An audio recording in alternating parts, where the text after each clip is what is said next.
Okay, we're now moving on to the next chapter. We're up to Greco-Romanic Christianity. I know, super exciting topic, but then the sort of origin of what I've done is sort of the history and origins of different Greco-Roman, Judaic and Christian religions, Abrahamic ones basically. So continuing here, we go into the sort of early days of Greece and Rome. This is really where all of this started, remembering that Paul, Peter, etc., were all technically also Roman citizens and liked their status. Not that they actually got treated all that well as such, but anyway. So we're going to go through some of the sort of continuing Pandora Eve typology, the portrayal of Eve, woman as a fountain of sin, evil's root, and fall of man, as well as a little bit on the letters to Mr. Timothy there. Okay, so let's start in our introduction. So Eve's not actually in the Gospels. This is something a lot of people don't actually realize. Eve is completely at the mercy of the Old Testament, and they don't talk about it much at all. So there's not a lot of chatting about women, which is interesting, being that Jesus had no problem associated with women of all different sort of levels of society, but none of the others wrote about this. Now, Christ, of course, was a rabbi, a teacher, so that's an actual interesting perspective of that. There were different versions of the Judaic teaching. We see that now. So, I mean, if you think about it, if you go into different synagogues, you'll see people who are Hasidic and way out there in the what they need to do versus those who are very secular. I don't know if you, but the range of people in the Jewish religion is just as wide as it is in the Christian religion. People who believe in this, that, and everything in both sides. Whether we're talking about Orthodox and Catholic, out to some of the evangelical and even stranger, like strange Christian ones, like the snake charmers and things like that. So let's go into this though. So Jesus doesn't talk about the fall in Genesis 3, and from there we don't have anything about responsibility for evil. Now, Eve, of course, had daughters. Birth of the human race required that, so we have the requirement that humanity continues, but it's both parties. I know some parts of Christian scholarship love to blame the woman, but it's Adam and Eve equally. We're both responsible. They both made the decision. So sorry, but you both get the blame. It's both of us, male and female. So now, if we look through all of this, of course, what we also see is the equal partnership expressed in Genesis and the creation stories doesn't really go into quite the way that we see it now, although there were different roles. I mean, a lot of that comes down to what was physically possible for people, and going into the society of the time.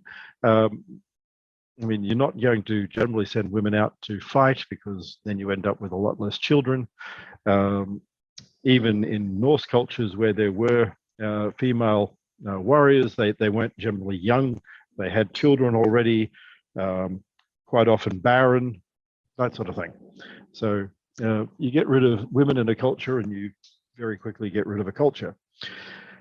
So looking at Paul and letters such as Romans 5:12, Paul is a bit different there. So Paul is a bit blamey. talks about not judging, but does a lot of it himself. I mean, he's not one of the original apostles, but he came along afterwards. He's probably more important to the church than any other individual within like that time.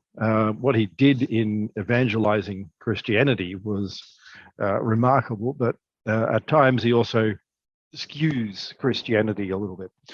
So the name Adam is representative of the head of sinful humanity, but this doesn't necessarily mean the first human or first male or female. It's just how it like representing man as the human race.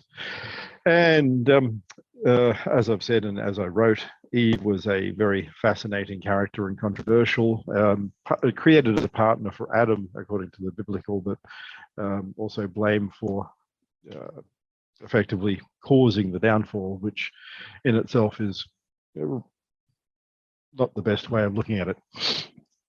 So getting on to the epistles, letter to Timothy, it's one of the pastoral, basically what we're talking about is managing the flock, ensuring that people are living the right life. So these New Testament letters are really about how Timothy was saying that people in early Christianity should have been living. So it's guidance on how to arrange not just what we call the church now, but how to structure your lives, because people lived it a lot more than anyone would now. And then going back to Paul's letter to Timothy, the idea here is Adam should have made a better decision than to follow Eve's example, but doesn't blame her. But that would be each party. And as I said last time, I actually look at this a little bit differently in that pre-eating the apple, how are you going to actually know that you're doing good, bad, or indifferent? If it's the tree of knowledge of good and evil, then before you eat of good and evil, how are you meant to know that you're doing something wrong? I mean, it's very much like if you're a child and until you get old enough to actually realize what you're doing, then you're not doing anything that people can really hold you blameworthy for. So going through all of this, of course, we've got the forbidden to eat the fruit of knowledge despite the command. I look at this as a reflection on a desire for self-improvement. And if we have an omnipotent, omniscient deity, then of course, this was all pre-known. So the church has actually moved in theology, the Catholic Church, for instance, in recent decades. But the idea here is, how could God not know this would happen? I mean, we like to sit there and think, oh, we did wrong, but all of us, of course, have a choice, and we make those choices. So in eating the forbidden fruit, it's the pursuit of knowledge despite sort of a command. And the other part of this is, I look at, well, if you don't gain knowledge and you remain ignorant, well, that actually can be happier. I mean, there are many people who are have simple lives, don't learn, don't delve into anything in depth, and you could probably actually argue that they're rather happy. So, I mean, it's a take, but those of us who do a lot more and read a lot more and follow what's happening in the news generally happen to be less happy. And having done a little bit of study in psychology as well, it turns out that's the fact.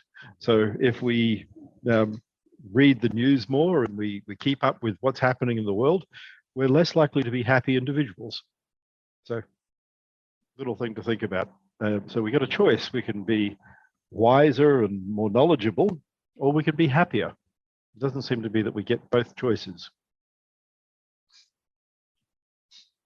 All right, so in a letter to Timothy, well, what we have, of course, is copies of letters. So we're hoping that most of it's done correctly. But like all instances of Chinese messages, when people copy things multiple times, they sometimes get errors. So we can't be 100% sure, but that shouldn't be too much of a problem anyway. In this, we have an assertion that women should not have authority over men and should remain silent because Adam was formed before Eve, and the woman was deceived and became a transgressor. Now, however, this is actually probably wrong, and the Vulgate actually got it very wrong. So when you look at the original translations that the Catholic Bible uses, and you compare those to the early Greek Septuagint, etc., the underlying story is very different.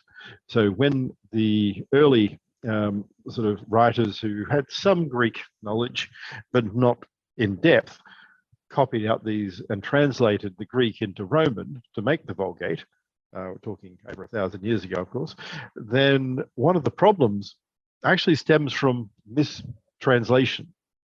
And if you think about it for a moment, translation changes. So, I mean, think of a few words now. Think of the word terrific. Right now, that you go to the park and you have a terrific time.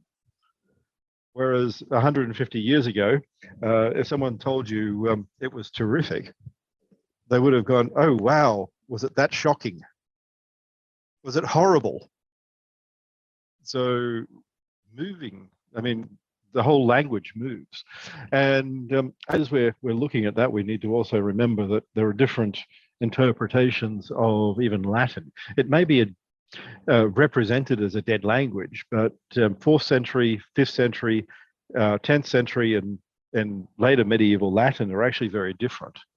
I mean, I studied some of this when I did medieval history, and the 8th and 12th century Latin, for instance, are very different. People have changed how they interpret words over time. And when you think that it's meant to be a dead, unchanging language, well, even that changes. So in these letters, what we have taken now in many of the churches has been establishing a hierarchy of men over women, and asserting that the work of childbearing is necessary for a woman's salvation. Not really what a lot of feminists today would like to hear, and not really fitting to what the majority of sort of people in our society would actually sort of take and believe. But it is something that many people believed for a long time. Again, a lot of it came from the past, where the segregation of people into different roles was important. Right now, we're not having children anywhere near as much. We're hardly sort of making sure that our population stays the same, let alone increases. But back then, having a lot of children was important. So in all of this, we see the teaching of spiritual equality of men and women, but and mutual submission, but that's different from the physical act. So, who remembers sort of the different stories of Pandora and Eve?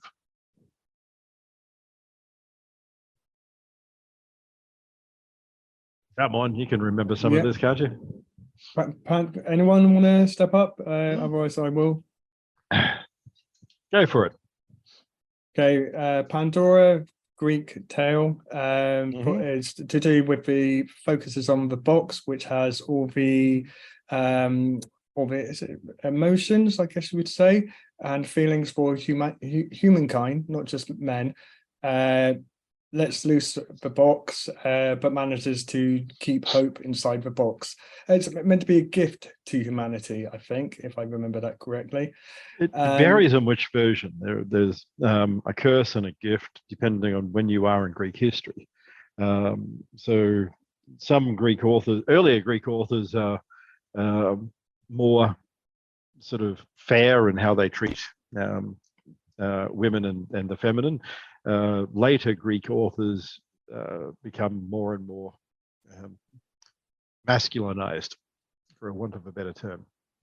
And we blame the causes. Well, the base storyline is that the blame is her fault, and it's the woman's fault for letting all these evils into the world. And then with Eve, it's pretty much the same thing, that Eve was tempted. It glosses over the points which you make about that, well, God is all seeing, so and knowing, so he knew, you know, what was happening. And also that the serpent, the devil, apparently doesn't have a choice in the matter anyway. So it's the male and females who really have the choice, whereas it was also Adam's choice to accept the temptation from Eve, whereas the story is all like, oh, Eve made the choice and then she tempted Adam, and Adam's the goody-goody innocent person, and that's that's why man is superior to woman. And but it seems like there's a cover story, and then when you dig into it more, there's I mean, a lot of this really came about when changes to the church started happening after Constantine, and the really merging of church and state. There were many changes within Christianity that started to occur. So you can imagine there in the 5th century that people starting to have a sort of growing awareness, I mean, of, well, a sort of state church.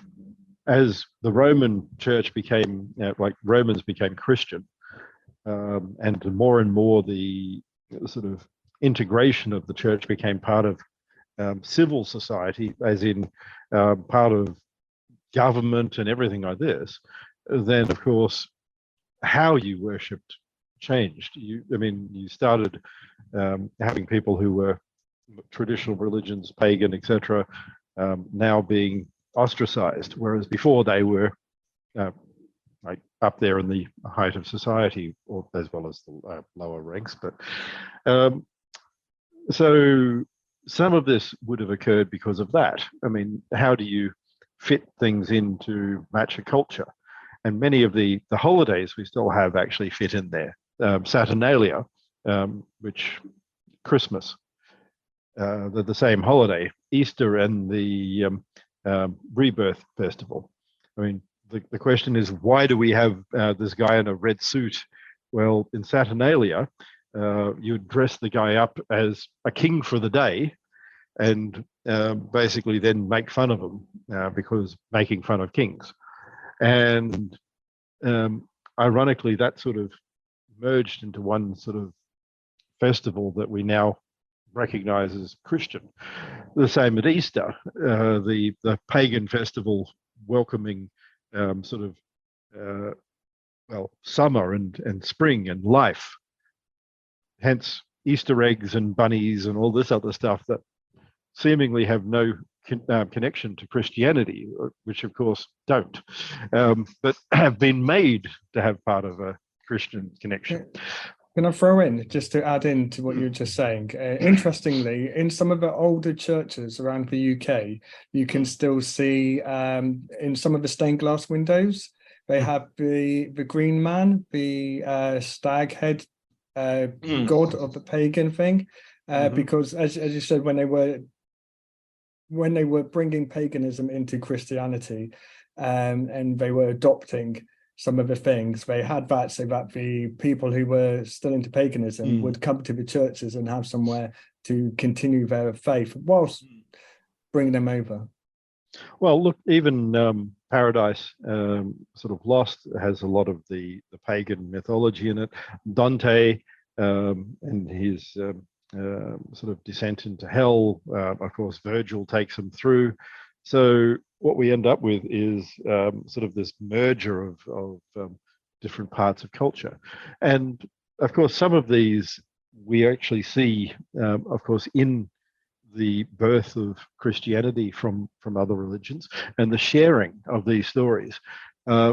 Interestingly, like I was actually arguing, if you go into many of the other early religions, the ones in Persia, the ones in surrounding regions, they're all very similar.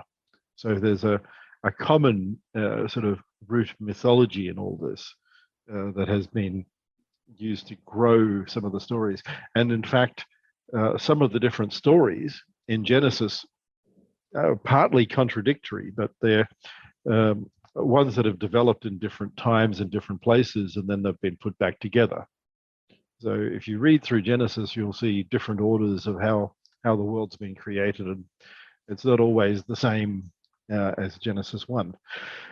So by linking Pandora and Eve, many Christian thinkers ended up reinforcing negative stereotypes, and that includes many of the other sort of Greco-Roman ideas of women as temptresses, sources of corruption, etc. And this reinforces some of the teachings of original sin, of course, and the fallen nature of humanity. And as with many images that we see, some of the Greek gods become angels, cherubs, of course, become angels, and we really make all of these other things part of our pantheon, which, if you actually think about it, the early apostolic sort of like Paul and the apostles would have gasped. They would have had it like just sat there looking in shock if they heard half of these things, because they were Jewish up until Paul started letting the Gentiles in to try and grow the church. But even then, the idea was to leave behind many of the other parts of religion. But even today, we see this. How many of you have been to South America? No one? Mexico? Yeah. Yeah. Have you seen some of the different festivals?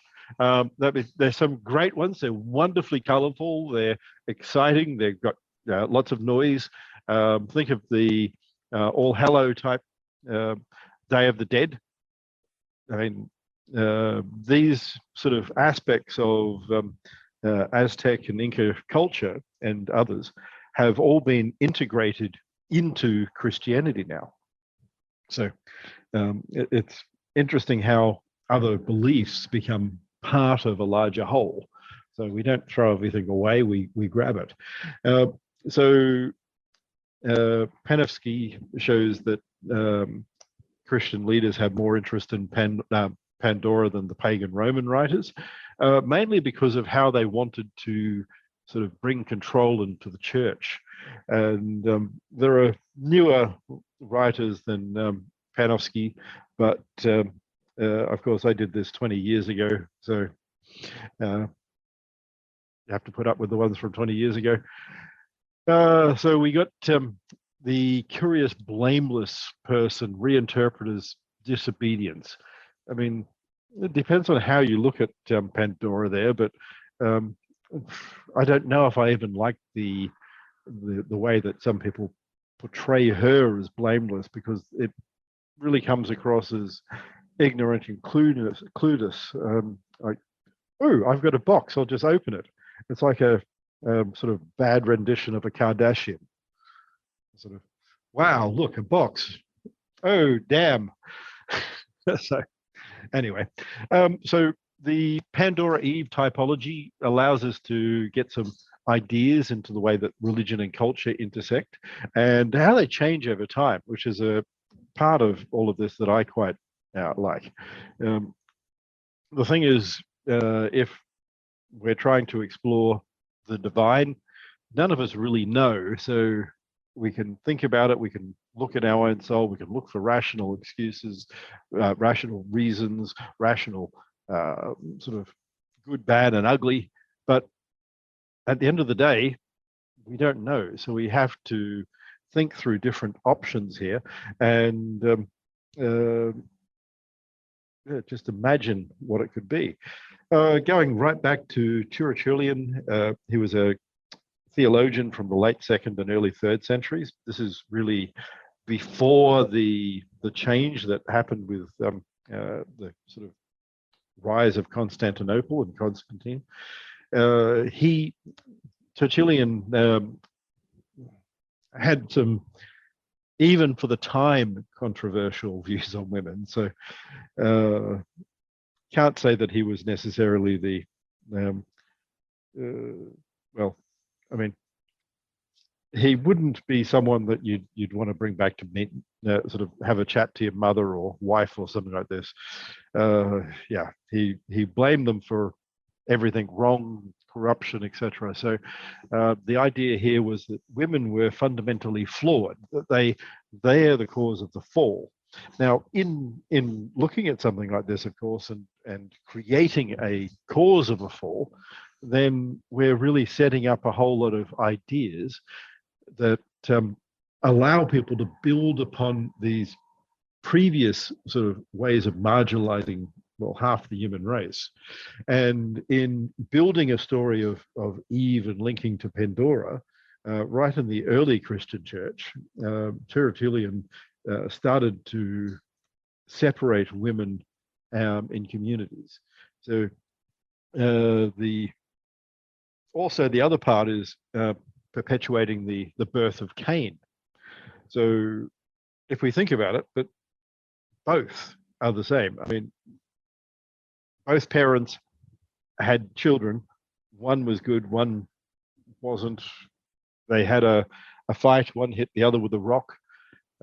These things happen. I'm not justifying it or anything like this. What happened afterwards was worse. But if we think about that, just sitting there going, oh, we're going to blame the mother. Well, welcome to a lot of what developed in the early church. As these writings became canonical, as early theologians sort of built upon it, if you have something negative in this way, you can keep digging the hole deeper.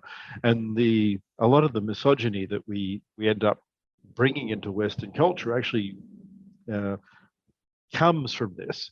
And that was actually made worse, ironically, during the time of Luther and Calvin and many of the other Protestant churches, who took some of these ideas rather than going back into the biblical idea.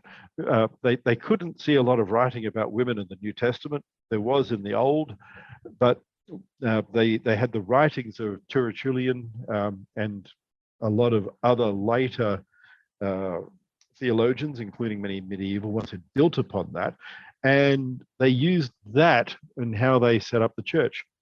Now, this is interesting in that the position of Luther ended up being twisted a lot.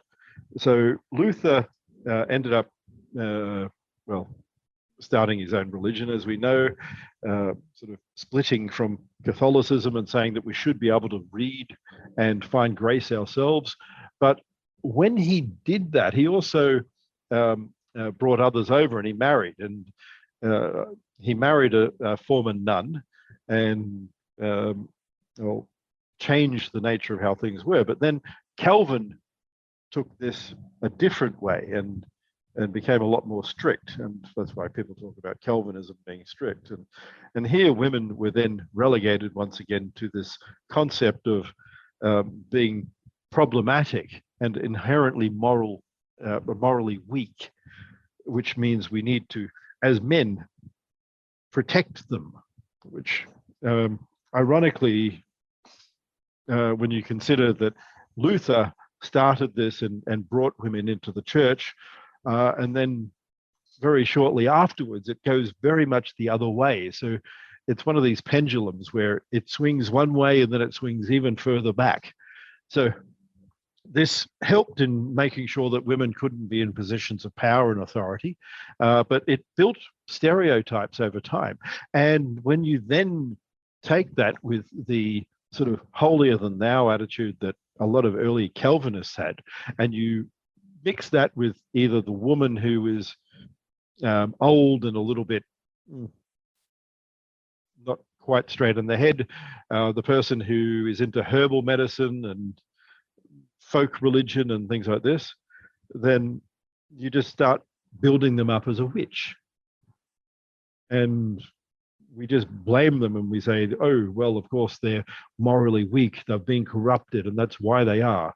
And the reality is, a lot of the times it was someone who was a midwife or someone who knew how to use different types of herbs, etc. And because of that, we end up with a period of fluctuating sort of denigration of women that actually got quite bad in the 15th century, 16th century at times.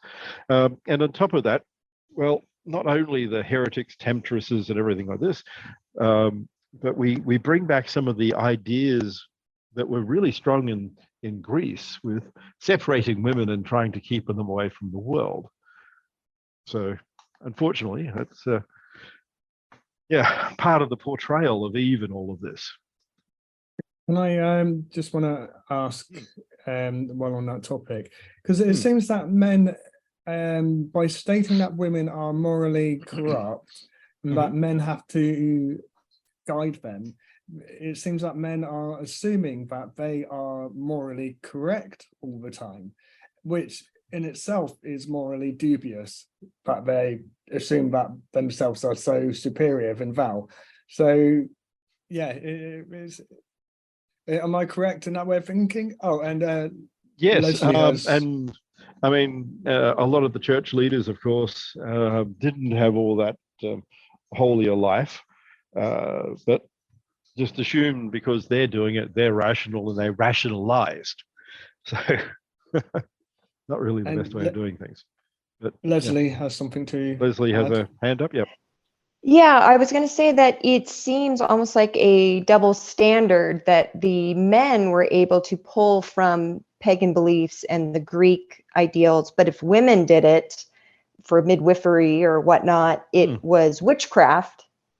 And so did they see the double standard, or the masculine just dominated and that was it? Oh, I don't think they cared at all.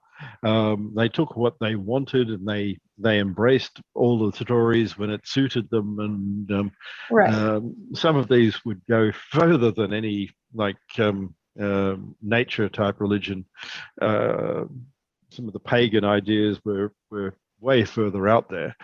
But that unfortunately, no one seemed to care. They just merged the ideas where it suited them.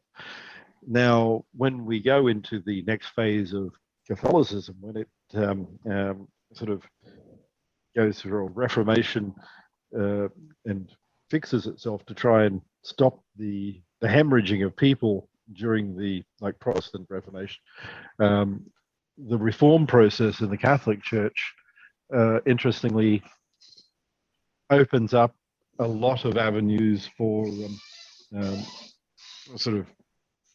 different parts of Greco-Roman culture again. The Eve and Adam story, of course, makes them like the ancient Greeks or something like this. I mean, even artwork, if you go around, you'll see it's really painted as if it's in a classical style. And cherubs just become, angels, little baby ones for some reason. And we go from there. So... And it's interesting how, Jesus teaches the path to God is grace and forgiveness, and men didn't see that it would be right to treat women that way as well, forgive and show them grace. Correct. And the many stories throughout the Bible of Christ going out and washing the feet of women, of cohorting with people who were considered outcasts, either not only lepers, but people who were women of the night, prostitutes, etc. So at the end of the day, we see a very different take on how you should live. And I mean, and you think about some of the extremes of Calvinism that actually brought up the Puritans in England, for instance, that came about wanting to show how holy they were. Then they moved away from really what biblically was taught into this idea that they could be holier than anyone else. So, Right. yeah. Okay. So getting back to this, John Chrysostom was a 4th century leader in Constantinople. Again, continued with the ideas of Tertullian and built upon Eve as an ensnarer, and really took the story and made it as if Eve was actively out there, not being seduced, not without knowledge, but that she was fully aware. Adam wasn't, but he hadn't eaten the apple yet, but Eve was already somehow fully aware. And in the way that Chrysostom really portrays the downfall, he takes the typical Roman mindset and integrates this into Christianity in a way that really set the scene for over 1,000 years. So the dynamics that really form following this, it gets into the idea that women are lustful.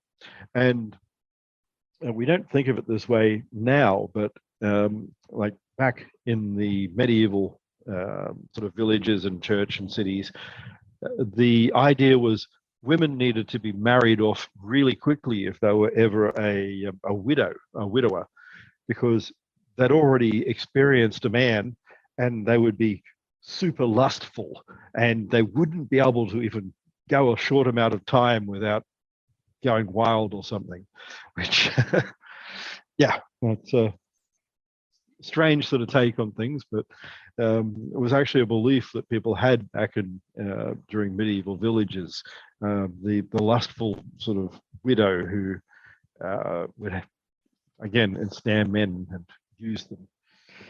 So anyway, we see that throughout everything else. It's Adam and Eve once again. Adam's just some naive guy who's just pouncing through the garden like Homer in The Simpsons, until Eve, well, basically makes him eat the apple. Although if you actually read it, fairly much equal. They had the choice, they didn't. We have other women sort of mixed in with Christian. Bathsheba there is a willing, seductive figure. Again, we make something to blame women. So as the church is becoming more Roman, it's also becoming more patriarchal. Now, this is an important aspect to remember, because the sort of head of the Roman church, like which Caesar was at one stage, was actually male. Although there were female churches and there were mystery religions, the sort of core aspect of this is, again, that men and women are different. And as such, the Greek and then Roman version of Eve is said to be the person leading Adam astray. He's then being grabbed by Eve. So Eve is the devil's advocate, not in the way of that term is used now, but the one sitting there actively working for the devil. Eve was then the beguiling creature who intentionally tricked Adam. Again, I mean, we have to remember that God in this story created Eve. So why did God create Eve knowing that she would do that, if that's the case? So, which I actually align with many of the other early Christian writers who didn't blame Eve for the fall. Origen was one of these. Unfortunately, Origen was later called a heretic, and a lot of his works were burned and banned. And as a heretic, if you studied Origen, they would burn you at the stake. Yay. Now at least you get to. So no one burns you anymore. But Origen saw Eve as a symbol of the human soul. And again, as I've actually taken, her fall was necessary for spiritual growth. So I wasn't the first person to come up with that bit. That actually goes back right to the early sort of foundation of Christianity. Now, Augustine, another interesting character. Adam and Eve both sinned, but Eve was deceived and Adam couldn't bear separation. So for Augustine, it was a combination of Eve was a bit gullible and got tricked, but Adam, well, he was love struck and he couldn't go without Eve. So basically making him into a pair of 13-year-old teenagers who had no idea what the hell they're doing. Anyway, that's one way of looking at it. If you're a monk, you probably have different ideas of men and women than everyone else.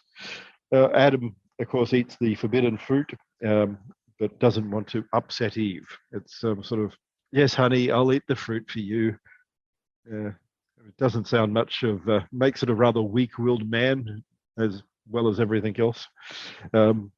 So we then add this into influencing the development of ideas about gender roles, and that goes into the medieval ages, and that embraces many of the other aspects of both the Aryan form of Christianity that goes into the early sort of Central European churches, French, etc., but also then later into the Saxon and English ideas that we see.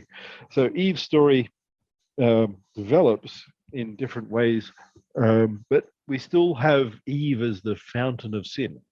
And going into the sort of birth of the United States, we see the grabbing and integration of aspects of this.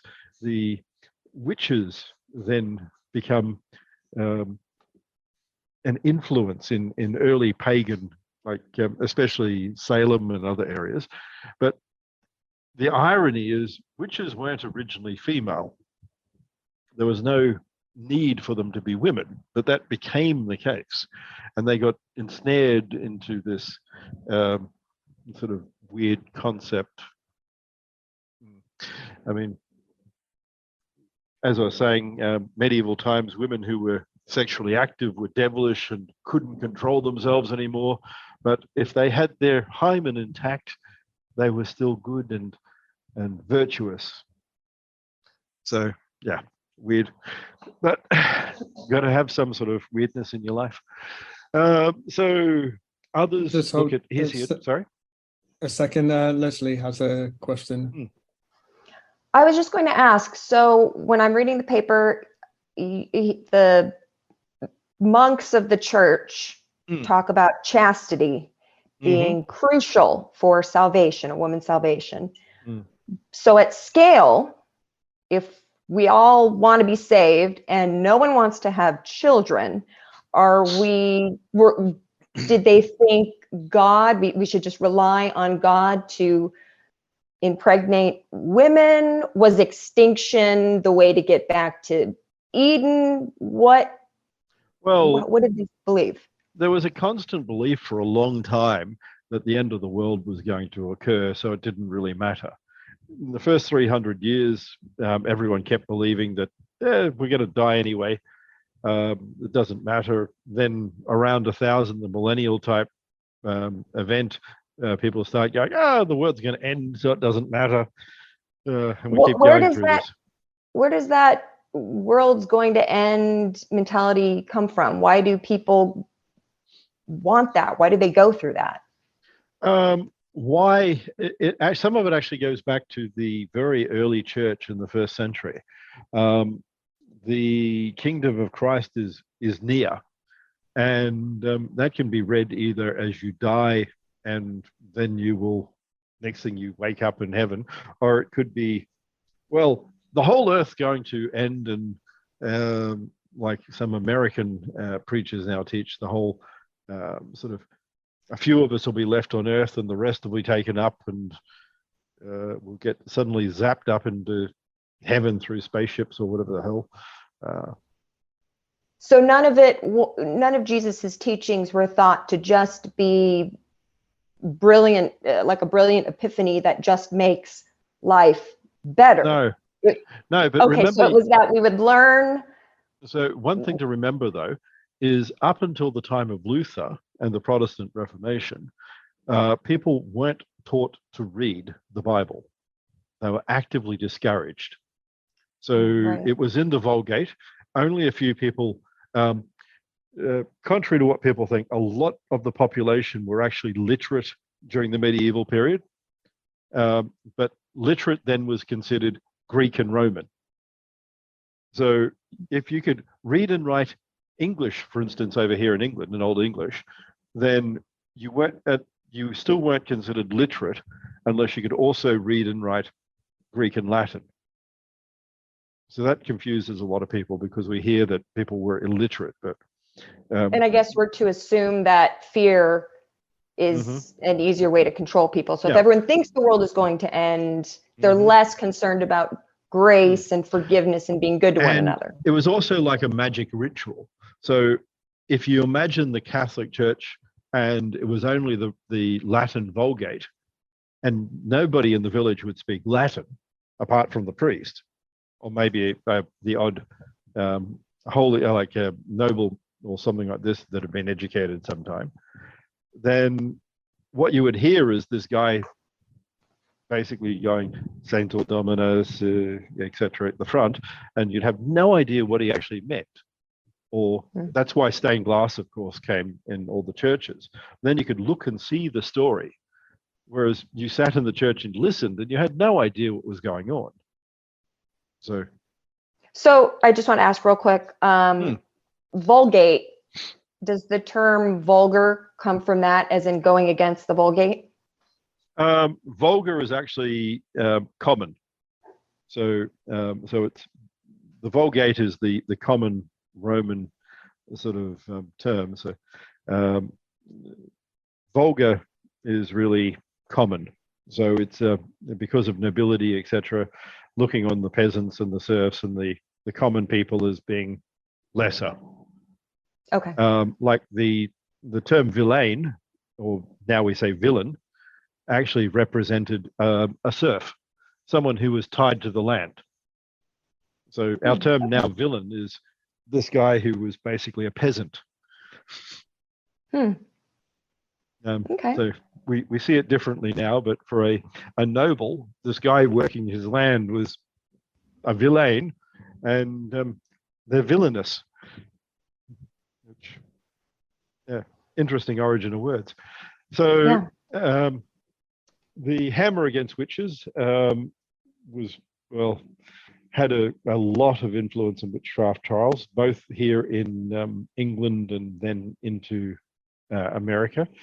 And it really caused a lot of problems. I mean, in theory, the church will say that they didn't burn that many witches, but they just distanced themselves from people who weren't fully part of the church. So the argument was, oh, well, this guy is not actually a priest.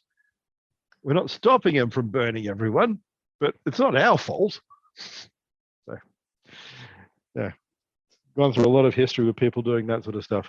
So the etymological root of evil is then brought in as a description of the actions of Eve, looking at the garden there and having these nice little cute and cuddly lions and tigers and cheetahs and everything like that rolling around, of course, because that's how it happens. And okay, so Renaissance art suggests that Eve was fashioned sort of differently. Michelangelo, however, was believed to be gay, and when he depicted women, he depicted them very differently from men. He had a different idea of this, so how people see the other genders sort of actually, and then put them in art, will have a massive impact over generations, especially when art is like it was before and so important. Erasmus converted Pandora's jar, the Pythos, into a box. That's where that story actually changes. So Erasmus was, of course, a very famous scholar, but changed the story to suit what he wanted, also changed the nature of woman. And then we see the opening of a book, opening of a box, and link that into the story of Erasmus. So in all of this, we start adding these older stories that are coming back through the Middle East, where they'd actually been maintained, the Greco-Roman stories, and they're coming back into Europe, being translated, and now as they are, people are reinvigorating some of these stories and adding new sort of concepts of sort of evil and blaming Eve even more. So Calderon connects the search for perfection, a place of romanticism, a garden, and looks at some of the stories. And then we start also adding, well, what then becomes like Midsummer Night's Tale. And these are then re-added into things. The Mort Arthur, the story of Arthur that develops. We start linking this sort of pseudo-Christianity and sort of older religions once again. So there's a series of this happening. The church, of course, doesn't like it, but well, that doesn't really help. Them not liking it just drives it underground quite often. And we go back into the concept again of temptation versus free will. So this is again where I would go back into ideas of origin, and very different to some of the later medieval scholars such as Calderon, who link mythology and religion, and again seek different ways of finding truth. So for those who know what it is, I'll let you look it up, but a Thomist influence really then starts going back into the church, and some of this causes the start of the Baroque in a way. So we start looking at really integrating God in a different way. So from a point of view of art and music, it was magnificent. Some of the early Baroque and then later music is incredibly deeply spiritual. So if you've been into some of the churches in Rome, and if you have the sort of good fortune to hear some of the choirs or churches when they're playing Baroque music, it is incredibly moving. So anyway, getting back to things, association keeps growing as we're going through time. We associate maleness and good with femaleness with evil, and of course society is rather patriarchal through this time, so we consistently reinforce all of this. We choose fleeting mortal life rather than Eve, who effectively then takes immortality and goodness from us.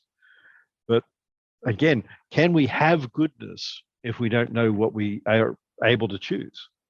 So Adam being androgynous was one of the early ideas. He could dedicate himself fully to God before the creation of Eve. I mean, anyway, but then wouldn't he just be an angel? I mean, the whole idea of Adam has no real free will. He's just dedicating himself to God. He's no longer really man. He's not human. He's not anything like this. So I have a question just on that point. I mean, I think to myself, what would Adam be doing in the scenario of being able to fully dedicate himself to God if there's no knowledge of good and evil and no general intelligence? Would he just be like moping around like an ape, picking fleas off himself? Probably like a lot of monks that came around the early medieval, just sit there and worship constantly. Because prayer I after see, prayer after prayer. Right. So just basically just blind obedience, like kind of. In contrast, I see Eve as a, but another route to worshipping God is by appreciating what he's created and improving self-improvement of oneself, because God gave us the gift of life and knowledge and choice and self-awareness. So it's just, maybe I'm biased, but maybe it just seems that the path to God can also be the path to knowledge and self-improvement, and the other one's just blind worship, praying, and not questioning anything. No, definitely, I completely agree. Which, I mean, if we look at the top point I made with Philo, Philo, like as it says, like Plato, really took the idea of good and evil and made them dichotomous. They're not us per se mixed in. It's with Philo we have the better and worse angel, really, the one sitting on one shoulder whispering, the one sitting on the other shoulder whispering. But of course, then that's man, and its temptation has been added. But for woman, well, it's just bad. So unfortunately, we sort of have this attitude that took us a long way from what we'd say gender equality today, or social norms that were a long way from equal rights. But this continued in Victorian times, of course. Men were strong and rational, while women were expected to be submissive. The interesting thing there, if you actually consider Victorian society, is on the front of it, the patina of rationality hid a very promiscuous culture. I mean, areas like Soho and the theatre district, people, of course, would go to those, only fallen women, but men would sort of have a life during the day than a life at night. And those who were strong enough avoided it, but the majority didn't. Or at least a lot didn't. So, I mean, it's strange how we allow that to sort of seep in there. And we still have the idea of duality even now. Goes right back to Plato, who had the higher and the lower elements. We even see that in a lot of utilitarian philosophy. If we think about the sort of calculation of utils, and we think the lower elements of society, and they don't really like things because they haven't been trained. Benthamites and things like this, with their idea that if they looked at it now, they'd sit there and go, well, opera, that's good, but wrestling, that's bad because that's for the lower classes and that one's for the upper classes. So anyway, unfortunately, that sort of really came about growing from some of these ideas. Now, as I've been saying, though, the contention that I see here is it's a choice. It's not, you can't blame someone for your own sort of choice. And either way, we can improve, we can choose to be better. And if we work and we strive, we will be. So I don't see it as the same negative personally. I actually see it as opportunity, that, well, we grabbed sort of this opportunity, and yes, there are hardships with it, but that's really what life's about. And these hardships help teach us and help us learn. So we must question to understand ourselves, and we must learn and strive. And sometimes that means labor and hardship, but that doesn't mean it's bad.